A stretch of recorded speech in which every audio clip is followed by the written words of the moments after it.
مجھے اپنوں نے دے مارا غیروں میں کہاں دم تھا، میری کشتی وہاں ڈوبی پانی جہاں کم تھا۔ السلام علیکم ورحمۃ اللہ وبرکاتہ۔ میں ہوں شمس تبریز قاسمی اور ملت ٹائمز میں خوش آمدید۔ اس ویڈیو کا آغاز میں نے شعر سے کیا ہے اور اس کے پیچھے ایک مقصد ہے۔ ہندوستان میں اس وقت یونیفارم سول کوڈ پر بحث ہو رہی ہے اور اس بحث میں مسلمان مجموعی طور پر UCC کی مخالفت کر رہے ہیں۔ پرزور انداز میں ہندوستان بھر کے مسلمان اس کو اپنے لیے خطرہ بتا رہے ہیں۔ دوسری طرف وہ طبقہ یعنی مسلمانوں کا وہ طبقہ جو BJP حکومت میں ہے یا سرکار سے قریب ہے یا کسی نہ کسی طرح وہ اپنے کسی مقصد کے لیے سرکار کے ایجنڈا پر کام کرتے ہیں، وہ مسلمانوں کو یہ سمجھانے کی کوشش کر رہے ہیں کہ یونیفارم سول کوڈ سے مسلمانوں کو گھبرانے کی ضرورت نہیں ہے، اس سے مسلمانوں کی شناخت پر کوئی خطرہ نہیں پڑے گا۔ یونیفارم سول کوڈ نافذ ہو جانے کی وجہ سے نماز پڑھنے پر پابندی نہیں لگے گی، روزہ رکھنے پر پابندی عائد نہیں ہوگی، کرتا پیجامہ پہننے پر روک نہیں لگ جائے گا، قرآن کی تلاوت سے نہیں روکا جائے گا۔ اس لیے بھارت کے مسلمانوں کو یونیفارم سول کوڈ کی مخالفت نہیں کرنی چاہیے، لیکن مجموعی طور پر تمام مسلمان اس کی مخالفت کر رہے ہیں کیونکہ مسلمان سمجھ چکے ہیں کہ یونیفارم سول کوڈ کا بنیادی ایجنڈا ہے بھارت کے مسلمانوں کو اسلامی شناخت کے ساتھ زندگی گزارنے سے محروم کرنا۔ پچھلے دنوں ایک خبر میں ہم بتا چکے ہیں کہ عیسائیوں کو، ٹرائبلز کو اور کئی کمیونٹیز کو اس سے الگ بھی رکھا جا رہا ہے۔ مقصد ہے سیدھا مسلم پرسنل لا پر اٹیک کرنا۔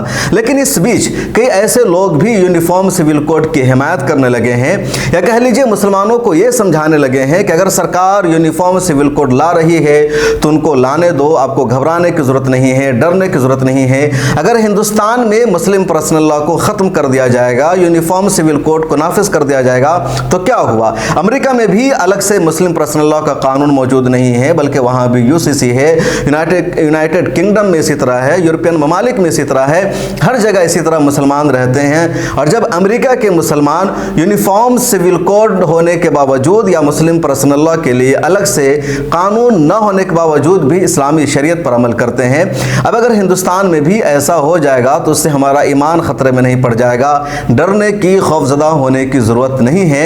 اور اس طرح کی بات کرنے والے ہیں ڈاکٹر یاسر ندیم الواجدی۔ مفتی یاسر ندیم الواجدی سوشل میڈیا پر کافی چرچت ہیں، ایک اچھا خاصا طبقہ ان سے سوشل میڈیا پر جڑا ہوا ہے۔ وہ ہندوستان کے دیوبند سے تعلق رکھتے ہیں، دیوبند میں کتابوں کے بڑے تاجر ہیں مولانا ندیم الواجدی، ان کے بیٹے ہیں، امریکہ میں رہتے ہیں، نرائی ہیں، وہاں دارالعلوم آن لائن کے نام سے اپنا ایک ادارہ چلاتے ہیں، سوشل میڈیا پر ایکٹیو رہتے ہیں، کچھ لوگ ان سے جڑے رہتے ہیں اور گاہے بگاہے اسلامک ایشوز پر لیکچر بھی دیتے ہیں۔ پچھلے دنوں آل انڈیا مسلم پرسنل لا بورڈ سے بھی کافی قریب نظر آ رہے تھے۔ مسلم پرسنل لا بورڈ نے اپنے سوشل میڈیا اکاؤنٹس کی کچھ ذمہ داری بھی ان کو سونپی تھی، لیکن اب اس وقت مسلم پرسنل لا بورڈ کے خلاف سیدھے بول رہے ہیں یا بھارت کے مسلمانوں کا جو مشترکہ نظریہ ہے اس کے خلاف بول رہے ہیں اور کہہ رہے ہیں کہ اگر ہندوستان میں یونیفارم سول کوڈ آ جاتا ہے تو آ جائے، کوئی فرق نہیں پڑتا ہے، ہماری شریعت پر کوئی فرق نہیں پڑے گا، لوگ عمل کرتے رہیں گے۔ امریکہ میں اس یونیفارم سول کوڈ ہے تو کیا ہوا؟ مسلمان وہاں کے قانون پر عمل نہیں کرتے ہیں؟ بالکل کرتے ہیں، اسلام سے کہیں بھی مسلمان دور نہیں ہو سکتے ہیں۔ ان کا جو بیان ہے اتنا خطرناک ہے اور مسلمانوں کو اتنا نقصان ہو سکتا ہے کہ آپ اندازہ نہیں لگا سکتے۔ حالانکہ بعد میں جب ان کو اپنے ان جملوں کا احساس ہوا تو انہوں نے گول مول وضاحت بھی کرنے کی کوشش کی ہے، لیکن پہلے میں آپ کو ان کے ویڈیو سناتا ہوں کہ آپ سنیے کس طرح یاسر ندیم الواجدی صاحب بات کر رہے ہیں UCC کو لے کر کے۔ امریکہ میں، آسٹریلیا لوگ سے مسلمان بڑے پریشان ہیں کہ بھائی UCC آ جائے گا تو کیا ہوگا؟ کچھ نہیں ہوگا، دھیلے کا فرق نہیں پڑے گا۔ میں آپ کو بتا دوں واضح انداز سے کہ یونیفارم سول کوڈ ایک پولیٹیکل مدعا ہے، مسلمانوں کو قطعاً پریشان ہونے کی ضرورت نہیں ہے، اس لیے کہ کیا آپ سمجھتے ہیں کہ آپ صرف انڈیا میں رہتے ہیں؟ دنیا میں کہیں اور آپ کا وجود نہیں ہے؟ مسلمان امریکہ میں رہتے ہیں، مسلمان برطانیہ میں رہتے ہیں، مسلمان آسٹریلیا میں رہتے ہیں، دنیا کے بہت سارے ممالک میں مسلمان رہتے ہیں، کیا وہاں ان کا مسلم پرسنل لا ہے؟ نہیں ہے۔ تو وہ کس طریقے سے رہ رہے ہیں؟ وہ وہاں پر بھی اپنے قرآن و سنت کے اوپر عمل کر رہے ہیں۔ کتنی ہی خواتین ایسی ہیں کہ جب طلاق اور نکاح کا مسئلہ ہوتا ہے، عدت کا مسئلہ ہوتا ہے، تو وہ امریکہ میں، انگلینڈ میں، آسٹریلیا میں جو سول کورٹس ہیں وہاں نہیں جاتی ہیں، حالانکہ سول کورٹس میں ان کو فائدہ ہے، دنیاوی فائدہ زیادہ ہے۔ مثال کے طور پر اگر ایک مسلمان عورت کورٹ میں چلی جائے اور کورٹ میں جا کر وہ یہ کہے کہ مجھے طلاق چاہیے اور مجھے ساتھ میں لائف ٹائم سپورٹ بھی چاہیے, صرف عدت کے دوران نہیں. تو جو حکومت, جو عدالت ہے, وہ اس کو لائف ٹائم سپورٹ دے گی یہاں تک کہ وہ دوسری شادی نہ کر دے. اسلام میں اس کو جو مینٹیننس ملے گا وہ صرف عدت کے پیریڈ میں ملے گا. اس کے بعد اس کو یہ ایڈوائز کی جائے گی کہ بھئی تم مینٹیننس اس لیے روک دی گئی تاکہ تم دوسری شادی کرو, اسی لیے مینٹیننس روک دی گئی. تو یہ جو مسلمان جو انگلینڈ میں, امریکہ میں, آسٹریلیا میں اور دنیا کے دوسرے ممالک میں رہتے ہیں, وہ اپنے پرسنل لاز پر خود سے عمل کر رہے ہیں. بڑی تعداد میں لوگ قرآن و سنت سے جڑے ہوئے ہیں. اٹ ڈزنٹ میٹر کہ جو سول لا ہے وہ کیا کہہ رہا ہے. تو مسلمز کو انڈیا میں اس بات سے قطعاً ڈرنے کی ضرورت نہیں ہے. یونیفارم سول کوڈ آئے گا, اس کو آپ روک نہیں سکتے چونکہ آپ کا اختیار نہیں ہے. آپ کیا کر لیں گے؟ آپ زیادہ سے زیادہ لا کمیشن میں اپنی اوپینین دے دیں گے, وچ آئی سپورٹ, کہ آپ کا یہ قانونی حق ہے کہ آپ لا کمیشن آف انڈیا کو ای میلز پہ ای میل بھیجیں. اور مسلم پرسنل لا بورڈ کی اس وقت مہم چل رہی ہے, تو میں اس کو بالکل انڈورس کرتا ہوں کہ اگر بورڈ یہ کہہ رہا ہے کہ آپ اپنی اوپینین دیں, وچ از ویری گڈ. لیکن اگر آپ یہ سمجھتے ہیں کہ مسلم پرسنل لا آپ کے دینی تشخص کی بنیاد ہے, اگر آپ یہ سمجھتے ہیں کہ مسلم پرسنل لا ختم ہو جائے گا تو آپ کا ایمان خطرے میں آ جائے گا, اسلام خطرے میں آ جائے گا, جی نہیں. اسلام ان مسائل کے اوپر ڈیپینڈ نہیں کرتا ہے. اسلام اتنا ہلکا نہیں ہے کہ 3 قانون آپ نے بدل دیے اور اسلام خطرے میں آ گیا, یہ ایک مومن کا ایمان خطرے میں آ گیا. اسلام کو یا مسلمان کو UCC سے اس وقت تک کہ کوئی نقصان نہیں ہونے والا جب تک کہ مسلمان یہ عہد نہ کر لے کہ میں اپنی شریعت اور اپنی قرآن و سنت کے اوپر عمل کروں گا. یہ آپ کی پرسنل چوائس ہے. اس کی ایک مثال دیتا ہوں. مثال یہ ہے کہ مثلا آپ امریکہ میں ہیں اور امریکہ میں میراث کا کوئی اسلامی قانون نہیں ہے, بلکہ آپ کو یہ اتھارٹی ہے کہ آپ وصیت کریں. تو اب ایک آدمی یہ چاہتا ہے کہ میری جو دولت ہے وہ میری اولاد کے درمیان اسلامی قانون کے اعتبار سے تقسیم ہونی چاہیے. تو آپ وصیت کیجئے, اور وصیت اس طریقے سے کیجئے جو میراث کے اصولوں کے مطابق ہو, کہ مثلا آپ کے بیٹے کو 2/3 ملنا ہے اور آپ کی بیٹی کو 1/3 ملنا ہے, تو آپ وصیت میں یہ لکھ کے جائیے. تو دیکھیے آپ نے قرآن کریم کے اوپر عمل کیا, قرآن کے قانون کے اوپر عمل کیا, وصیت کے راستے سے عمل کیا. بتائیے کون قانون اور کون سی طاقت آپ کو روک سکتی ہے؟ تو قانون آپ اپنے اوپر نافذ کریں گے, حکومت آپ کے اوپر قانون نافذ نہیں کر سکتی, چونکہ یہ آپ کا پرسنل میٹر ہے. اچھا لوگ سے مسلمان. تو آپ نے سنا یاسر ندیم الواسدی صاحب کو, یہ کہہ رہے ہیں کہ یونیفارم سول کوڈ کے آ جانے سے اسلام خطرے میں نہیں پڑے گا, ایمان خطرے میں نہیں پڑے گا, مسلمانوں پر کوئی اثر نہیں ہوگا. یہ سیدھے سیدھے RSS کی سوچ ہے, RSS کا ایجنڈا ہے, یہی حکومت چاہ رہی ہے. اور کیسے آپ اس کو سمجھے. RSS میں کئی مرتبہ بات چیت ہوئی مسلمانوں کو لے کر کے, اور یہیں پر نتیجہ پہنچا کہ مسلمانوں کو اسلامی شناخت کے ساتھ, اسلامی تشخص کے ساتھ جینے سے, زندگی گزارنے سے محروم کر دیا جائے. RSS والے تو یہی کہہ رہے ہیں, BJP یہی کہہ رہی ہے کہ آپ کے نماز پڑھنے پر پابندی نہیں لگے گی, آپ کا ایمان خطرے میں نہیں پڑے گا, آپ کا اسلام خطرے میں نہیں پڑے گا. ہاں, آپ کو بھارت کا دستور ماننا ہے. اور وہی بات یہ کہہ رہے ہیں یاسر ندیم الواسدی صاحب, اور موازنہ کر رہے ہیں امریکہ کا بھارت سے, یورپین کے ملکوں کا بھارت سے. بھارت میں اور امریکہ میں زمین و آسمان کا فرق ہے. دنیا کے تمام مسلمانوں کو اگر اکٹھا آپ کریں گے تو 1/4 مسلمان اکیلے بھارت میں اور اس کے آس پاس کے ملکوں میں پائے جاتے ہیں, اور بقیہ 3/4 مسلمانوں کی آبادی دنیا بھر میں پائی جاتی ہے. بھارت میں 7ویں صدی میں اسلام آ گیا تھا, برسوں تک مسلمانوں نے بھارت پر حکومت کی ہے, سبھی کو ساتھ رکھا ہے, اور مسلمان شروع سے اسلامی شریعت پر عمل کرتے رہے ہیں. یہ مثال دے رہے ہیں کہ امریکہ میں مسلم پرسنل لا نہیں ہے, اس کے باوجود وہاں مسلمان مسلم پرسنل لا پر عمل کرتے ہیں. مسلمانوں کی تعداد امریکہ میں بہت کم ہے, یورپ کے ملکوں میں بہت کم ہے, اور اگر مسلمانوں کی تعداد وہاں بڑھے گی تو یقینی طور پر مسلمان مطالبہ کریں گے ان حکومتوں سے, اور وہاں کی حکومتیں مسلمانوں کو پرسنل لا پر قانونی طور پر بھی عمل کرنے کی اجازت دے گی, ان کو نہیں روکے گی. لیکن وہاں تعداد کم ہے, ابھی وہاں ان کو ضرورت تھی ایسی محسوس نہیں ہو رہی ہے. اور جب ان ملکوں کی دنیا پر حکومت تھی اور مسلمان بڑی تعداد میں تھے تو مسلمانوں کو انہوں نے مکمل آزادی دی مسلم پرسنل لا پر عمل کرنے کی. بھارت کی مثال واضح ہے کہ جب ہندوستان پر انگریزوں کی حکومت تھی, برطانیہ راج کر رہا تھا بھارت پر, تو 1937 میں ہی شریعت اپلیکیشن ایکٹ نافذ ہو گیا تھا. یعنی انگریزوں نے مسلمانوں کو مسلم پرسنل لا پر عمل کرنے کی مکمل آزادی دی,